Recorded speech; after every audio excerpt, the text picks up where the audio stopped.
নমস্কার, স্বাগতম সংস্কৃত ইনফরমেশন চ্যানেলে। রামায়ণ ভিত্তিক আমাদের আগের প্র্যাকটিস সেটে আপনারা প্রথম 25টি গুরুত্বপূর্ণ প্রশ্নের উত্তর দেখেছেন। আজকের ভিডিওতে আমরা সেই ধারাবাহিকতার দ্বিতীয় পাঠ নিয়ে হাজির হয়েছি। আজ থাকছে 26 নম্বর প্রশ্ন থেকে শুরু করে পরবর্তী গুরুত্বপূর্ণ প্রশ্নগুলি। দেখুন আপনি কতগুলি প্রশ্নের সঠিক উত্তর দিতে পারেন এবং শেষে আপনার স্কোর কমেন্টে জানাতে ভুলবেন না। চলুন আজকের রামায়ণ প্র্যাকটিস সেট শুরু করা যাক। 26 নম্বর প্রশ্ন দেখব আমরা প্রথমে। রামায়ণের কোন কাণ্ড কাব্যিক সৌন্দর্যে পরিপূর্ণ? রামায়ণের কোন কাণ্ড কাব্যিক সৌন্দর্যে পরিপূর্ণ?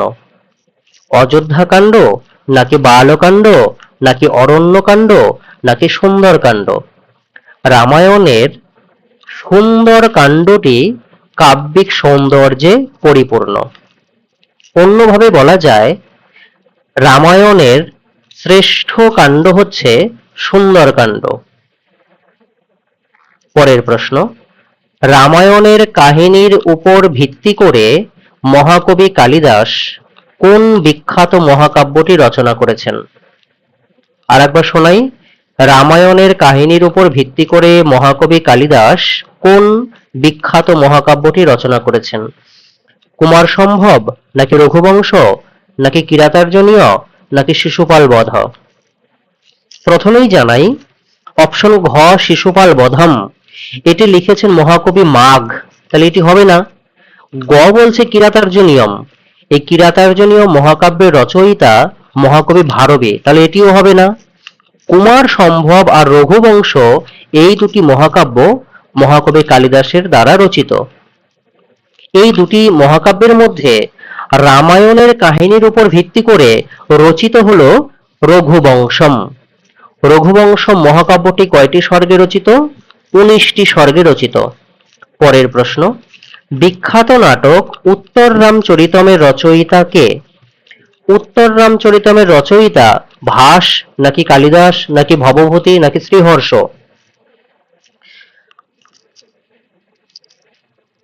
উত্তর হবে ভবভূতি। ভবভূতির মোট কয়টি নাটক? ভবভূতির মোট 3টি নাটক। কি কি? মালতী মাধব, মহাবীর চরিতম আর হচ্ছে উত্তর রামচরিতম। এই 3টি নাটকের মধ্যে বিখ্যাত নাটক হচ্ছে উত্তর রামচরিতম। নাটকটি 7টি অঙ্কে রচিত। এই নাটকে করুণ রস আছে। পরের প্রশ্ন, রামায়ণে বর্ণিত পঞ্চবটী বন বর্তমানে ভারতের কোন রাজ্যে অবস্থিত? রামায়ণে বর্ণিত পঞ্চবটী বন বর্তমানে ভারতের কোন রাজ্যে অবস্থিত? উত্তরপ্রদেশে, নাকি মধ্যপ্রদেশে, নাকি মহারাষ্ট্রে, নাকি উত্তরাখণ্ডে? সঠিক উত্তর হবে মহারাষ্ট্রে। পঞ্চবটী বন বর্তমানে ভারতের মহারাষ্ট্রে অবস্থিত। পরের প্রশ্ন, মহাকবি ভাসের কোন নাটকটিতে রামের মস্তকহীন প্রতিমা দেখে ভরতের অযোধ্যার রাজাদের মৃত্যুর কথা জানার দৃশ্য রয়েছে? প্রশ্নটি আরেকবার শোনাচ্ছি, মহাকবি ভাসের কোন নাটকে রামের মস্তকহীন প্রতিমা দেখে ভরতের অযোধ্যার রাজাদের মৃত্যুর কথা জানার দৃশ্য রয়েছে? অভিষেক নাটকে, নাকি প্রতিমা নাটকে, নাকি মধ্যম ব্যয়ক নাটকে, নাকি দূত বাক্য নাটকে? প্রথমে আমরা খেয়াল করব অপশন গ এবং ঘ, মধ্যম ব্যয়ক আর দূত বাক্য, এই নাটক দুটো মহাভারত অবলম্বনে রচিত, তাহলে দুটো হবে না। তাহলে পড়ে থাকে অভিষেক আর প্রতিমা। এই অভিষেক আর প্রতিমা রামায়ণ আশ্রিত নাটক মহাকবি ভাসের। এই দুটি নাটকের মধ্যে প্রতিমা নাটকে রামের মস্তকহীন প্রতিমা দেখে ভরতের অযোধ্যার রাজাদের মৃত্যুর কথা জানার দৃশ্য রয়েছে, তাহলে সঠিক উত্তর হবে প্রতিমা নাটকম। পরের প্রশ্ন, নিচের কোন মহাকাব্যটি ভট্টিকাব্য নামেও পরিচিত এবং যা রামায়ণের কাহিনীর মাধ্যমে ব্যাকরণের নিয়ম শেখায়। নিচের কোন মহাকাব্যটি ভট্টিকাব্য নামেও পরিচিত, অর্থাৎ ভট্টিকাব্যের অপর নাম, এবং যা রামায়ণের কাহিনীর মাধ্যমে ব্যাকরণের নিয়ম শেখায়? ভট্টিকাব্য কে লিখেছেন? ভট্টিকাব্য লিখেছেন মহাকবি ভট্টি। কয়টি স্বর্গ আছে এই মহাকাব্যে? এই মহাকাব্যের দ্বাবিংশতি অর্থাৎ 22টি স্বর্গ আছে। এই মহাকাব্যের অপর নাম হচ্ছে রাবণ বধম। তাহলে সঠিক উত্তর হবে রাবণ বধ।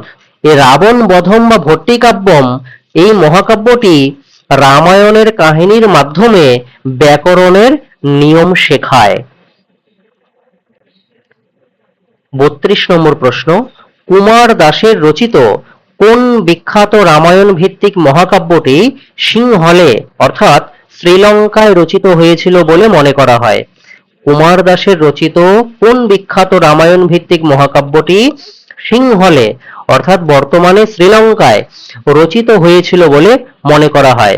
জানকী হরণম, নাকি রামপাল চরিতম, নাকি রাঘব পাণ্ডবিয়ম, নাকি হর বিজয়ম? সঠিক উত্তর হবে জানকী হরণম। কুমার দাসের জানকী হরণম। পরের প্রশ্ন, ভবভূতির মহাবীর চরিতম নাটকের মূল বিষয়বস্তু রামায়ণের কোন অংশের উপর আধারিত? ভবভূতির মহাবীর চরিতম নাটকের মূল বিষয়বস্তু রামায়ণের কোন অংশের উপর আধারিত?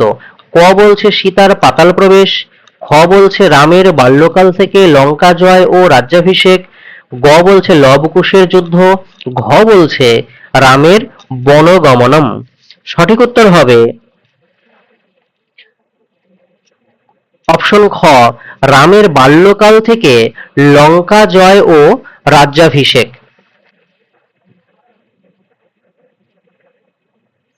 এটি ভবভূতির একটি বীর প্রধান নাটক, অর্থাৎ মহাবীর চরিতমের রস হচ্ছে বীর রস।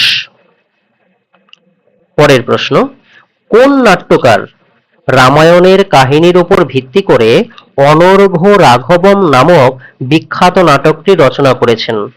কোন নাট্যকার রামায়ণের কাহিনীর উপর ভিত্তি করে অনর্ঘ্য রাঘবম নামক বিখ্যাত নাটকটি রচনা করেছেন? অনর্ঘ্য রাঘবের রচয়িতা কে? রাজশেখর, না মুরারি, নাকি শক্তিভদ্র, নাকি ক্ষেমেশ্বর? এটা শক্তিভদ্র হবে। কি হবে? সঠিক উত্তর হবে মুরারি। মুরারির অনর্ঘ্য রাঘব। অনর্ঘ্য রাঘবের রচয়িতা মুরারি। এই অনর্ঘ্য রাঘবে কয়টি অঙ্ক আছে? এই অনর্ঘ্য রাঘবে 7টি অঙ্ক আছে। 7 অঙ্ক বিশিষ্ট রামায়ণমূলক নাটক হচ্ছে অনর্ঘ্য রাঘব, যার রচয়িতা মহাকবি মুরারি। 35 নম্বর প্রশ্ন দেখব, কবি রাজশেখর রচিত কোন নাটকটি রামায়ণ আশ্রিত, যা অপূর্ণ বা অসমাপ্ত নাটক হিসেবে পরিচিত? মহাকবি বা কবি রাজশেখরের রামায়ণ আশ্রিত এমন একটি নাটকের নাম বলো যেটি অসম্পূর্ণ বা অসমাপ্ত নাটক হিসেবে পরিচিত। কোনটি হবে? বাল রামায়ণ, নাকি বাল ভারতম? ভারতম হবে, হ্যাঁ, ভারতম, নাকি বিদ্ধশাল ভঞ্জিকা, নাকি কর্পূর মঞ্জরি? সঠিক উত্তর কি হবে? সঠিক উত্তর হবে বাল রামায়ণম। অপশন ক হয়ে যাবে সঠিক উত্তর। এই বাল রামায়ণমে 10টি অঙ্ক রয়েছে। কয়টি অঙ্ক রয়েছে? 10টি। 10 অঙ্ক বিশিষ্ট বাল রামায়ণমের রচয়িতা মহাকবি রাজশেখর। পরের প্রশ্ন, আশ্চর্য চূড়ামণি রামায়ণ ভিত্তিক এই বিখ্যাত নাটকটির রচয়িতা কে? আশ্চর্য চূড়ামণি এর রচয়িতা কে? মহাকবি ভাস, নাকি মহাকবি দিংনাগ, নাকি শক্তিভদ্র, নাকি জয়দেব? সঠিক উত্তর কি হবে? সঠিক উত্তর হবে শক্তিভদ্র। শক্তিভদ্রের রামায়ণ ভিত্তিক নাটকটির নাম হচ্ছে আশ্চর্য চূড়ামণি। এই আশ্চর্য চূড়ামণি একটি জনপ্রিয় রামায়ণমূলক নাটক। পরের প্রশ্ন, রামচন্দ্র ও সীতার বিরহকে কেন্দ্র করে লৌকিক ধারায় রচিত দূত কাব্য বা গীতিকাব্য হংসদূত এর রচয়িতা কে? তাহলে হংসদূত এর রচয়িতা কে? রূপ গোস্বামী, নাকি ধৈী, নাকি কবি ভেঙ্কটনাথ, নাকি বামন ভট্টবান? সঠিক উত্তর কি হবে? সঠিক উত্তর হবে কবি ভেঙ্কটনাথ। গ, ভেঙ্কটনাথের রচনা হচ্ছে হংসদূত। পরের প্রশ্ন, রামায়ণের কাহিনী অবলম্বনে রচিত প্রসন্ন রাঘব নাটকের রচয়িতা কে? প্রসন্ন রাঘব নাটকটি রামায়ণমূলক নাটক। এই নাটকের রচয়িতা কে? মুরারি, নাকি জয়দেব, নাকি রাজশেখর, নাকি রামচন্দ্র? কি হবে? সঠিক উত্তর হবে কবি জয়দেব। জয়দেবের রচিত এই প্রসন্ন রাঘবমে 7টি অঙ্ক রয়েছে, অর্থাৎ এটি 7 অঙ্ক বিশিষ্ট নাটক। পরের প্রশ্ন, কুন্দমালা কুন্দমালা নামক রামায়ণমূলক নাটকটির রচয়িতা কে? কুন্দমালার রচয়িতা কে? দিংনাগ, নাকি ভবভূতি, নাকি শক্তিভদ্র, নাকি ক্ষেমেশ্বর? এটা হবে শক্তিভদ্র, আর দিংনাগ বানান পুঙ্গ হসন্ত হবে। আচ্ছা, তাহলে সঠিক উত্তর কি হবে? কুন্দমালার রচয়িতা কে? কুন্দমালার রচয়িতা হচ্ছে দিংনাগ।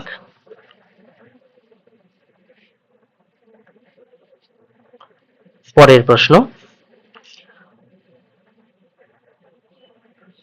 মহাকবি ভাসের অভিষেক নাটকম এর কাহিনী রামায়ণের কোন কাণ্ড থেকে গৃহীত?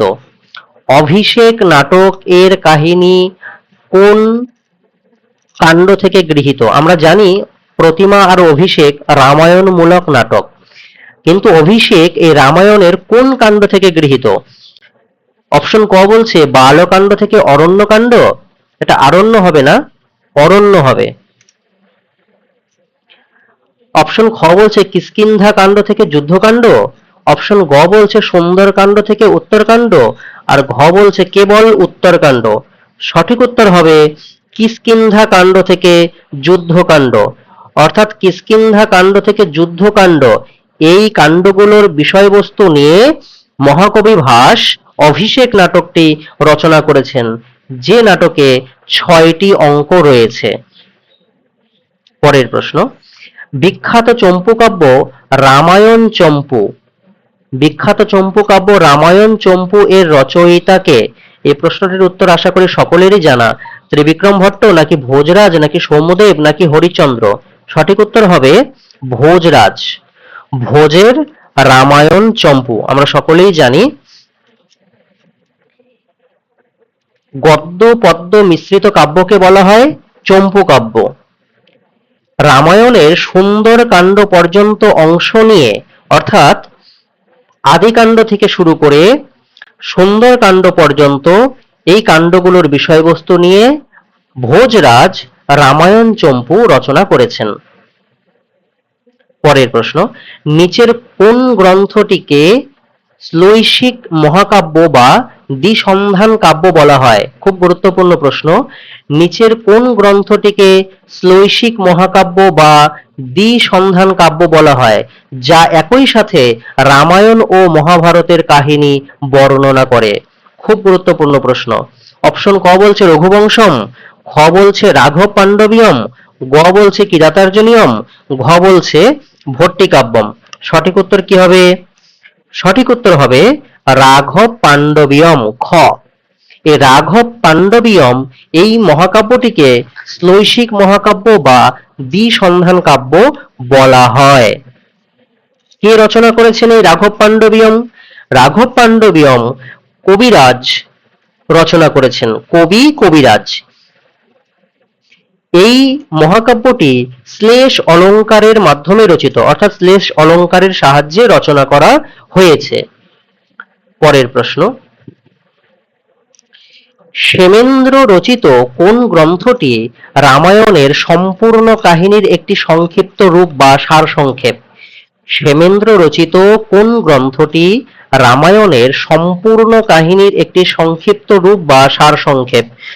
অপশন ক বলছে রামচরিত মানস, খ বলছে রামায়ণ মঞ্জুরি, গ বলছে দশাবতার চরিতম, ঘ বলছে বৃহৎ কথা মঞ্জুরি।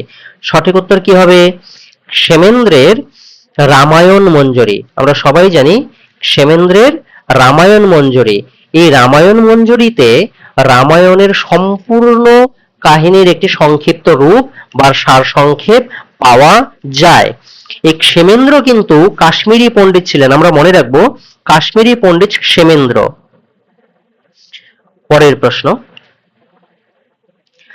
রামায়ণের সীতাহরণ ও লঙ্কা দহনের প্রেক্ষাপটে রচিত প্রাকৃত ভাষার বিখ্যাত কাব্য সেতুবন্ধ এর রচয়িতাকে? আমরা এই প্রশ্ন থেকে আরেকটি প্রশ্ন মনে রাখবো, প্রাকৃত ভাষায় রচিত রামায়ণমূলক একটি কাব্যের নাম কি হবে? সেতুবন্ধ। আর এই সেতুবন্ধের রচয়িতাকে? গুণাঢ্য নাকি প্রবর সেন নাকি হাল নাকি বাণভট্ট? কি হবে? সেতুবন্ধের রচয়িতা হচ্ছে প্রবর সেন। প্রবর সেনের সেতুবন্ধ, এটি প্রাকৃত ভাষায় রচিত। পরের প্রশ্ন, আনন্দবর্ধনের ধন্যালোক গ্রন্থে রামায়ণের আদি শ্লোক মা নিষাদ প্রতিষ্ঠাং ত্বমগমঃ শাশ্বতীঃ সমঃ ইয়ৎ ক্রঞ্চ মিথুনাদেকম অবধিঃ কামমোহিতম, এই শ্লোকটিকে কিসের উদাহরণ হিসেবে দেখানো হয়েছে? মা নিষাদ প্রতিষ্ঠাং, এটি হচ্ছে রামায়ণের আদি শ্লোক। এই আদি শ্লোকটিকে আনন্দবর্ধনের ধন্যালোকে কিসের উদাহরণ হিসেবে দেখানো হয়েছে? রসধ্বনি নাকি বস্তুধ্বনি নাকি অলঙ্কার ধ্বনি নাকি গুণীভূত ব্যঙ্গ? কি হবে? সঠিক উত্তর হবে রসধ্বনি। ক হয়ে যাবে সঠিক উত্তর। রসধ্বনির উদাহরণ মনে রাখবো, রামায়ণের আদি শ্লোক কিসের উদাহরণ? অলঙ্কার শাস্ত্রে এটিকে রসধ্বনি এর উদাহরণ হিসেবে দেখানো হয়েছে। 46 নম্বর প্রশ্ন দেখব, ছায়ানাটক হিসেবে পরিচিত রামায়ণ ভিত্তিক বিখ্যাত গ্রন্থ দূতাঙ্গদ। দূতাঙ্গদ, এখানে দটা হবে না, দূতাঙ্গদ এর রচয়িতাকে? দূতাঙ্গদের রচয়িতাকে সুভট্ট, টয় টয় হবে সুভট্ট বানান। সুভট্ট নাকি ব্যাস নাকি ক্ষেমিশ্বর নাকি দামোদর মিশ্র? দূতাঙ্গদের রচয়িতা হচ্ছেন সুভট্ট। সুভট্টের দূতাঙ্গদ। কবি সুভট্ট রচিত দূতাঙ্গদ একটি বিখ্যাত ছায়ানাটক, মনে রাখবো দূতাঙ্গদ একটি বিখ্যাত ছায়ানাটক যেখানে অঙ্গদের লঙ্কায় দূত হিসেবে যাওয়ার একটি দৃশ্য বর্ণনা করা হয়েছে। পরের প্রশ্ন, রামের বনবাস যাত্রার সময় যমুনা নদী পার হওয়ার কাহিনী নিয়ে রচিত আধুনিক যুগের একটি বিখ্যাত সংস্কৃত খণ্ডকাব্য কোনটি? আর একবার শোনাই, রামায়ণের বনবাস যাত্রার সময় যমুনা নদী পার হওয়ার কাহিনী নিয়ে রচিত আধুনিক যুগের একটি বিখ্যাত সংস্কৃত খণ্ডকাব্য কোনটি? আধুনিক যুগের বলেছে, মেঘদূতম নাকি গঙ্গালহরী নাকি তরঙ্গিনী নাকি যমুনা দত্তকম? সঠিক উত্তর কি হবে? সঠিক উত্তর হবে গঙ্গালহরী, সরি তরঙ্গিনী, দুঃখিত, সঠিক উত্তর হবে তরঙ্গিনী। পরের প্রশ্ন, 48 নম্বর প্রশ্ন দেখব, বাল্মীকি রামায়ণের কোন কাণ্ডটি সবচেয়ে বড় বা দীর্ঘতম? শ্লোক সংখ্যা এর দিক থেকে আর সর্গ সংখ্যার দিক থেকে কোন কাণ্ডটি সবচেয়ে বড়? বালকাণ্ড নাকি অযোধ্যাকাণ্ড নাকি সুন্দরকাণ্ড নাকি যুদ্ধকাণ্ড? আমরা প্রথম সেটে রামায়ণের সবচেয়ে ক্ষুদ্রতম কাণ্ডের নাম জেনেছি, আর এই দ্বিতীয় সেটে রয়েছে রামায়ণের কোন কাণ্ডটি সবচেয়ে বড় বা দীর্ঘতম। কোনটি হবে? সঠিক উত্তর হবে যুদ্ধকাণ্ড।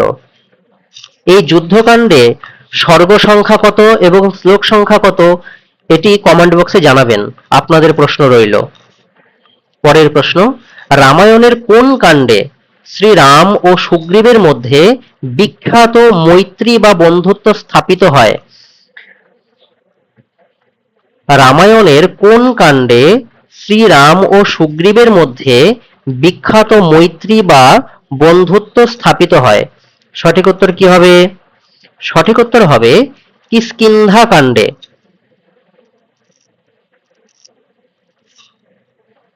রামায়ণের দ্বিতীয় প্র্যাকটিস সেটের অন্তিম প্রশ্ন, শেষ প্রশ্ন। মেঘনাদ ইন্দ্রজিৎ, মেঘনাদ অর্থাৎ ইন্দ্রজিৎ বধের জন্য লক্ষণকে কত বছর ব্রহ্মচর্য বা নিদ্রাহীন ব্রত পালন করতে হয়েছিল? কতদিন লক্ষণ না ঘুমিয়েছিলেন মেঘনাদ বা ইন্দ্রজিৎকে বধ করার জন্য? কতদিন হবে? সঠিক উত্তর 14 বছর। এই গেল আমাদের রামায়ণের দ্বিতীয় প্র্যাকটিস সেটের 25টি প্রশ্ন। এই 25টি প্রশ্নের মধ্যে কার কতগুলো উত্তর হলো কমেন্ট বক্সে জানাবেন।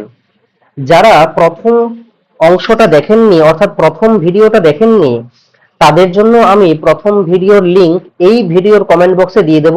যারা দেখেননি একবার দেখে নেবেন, তারপরে এই ভিডিওটা দেখলে আপনাদের সুবিধা হবে বলে মনে করি। ভালো থাকবেন সকলে।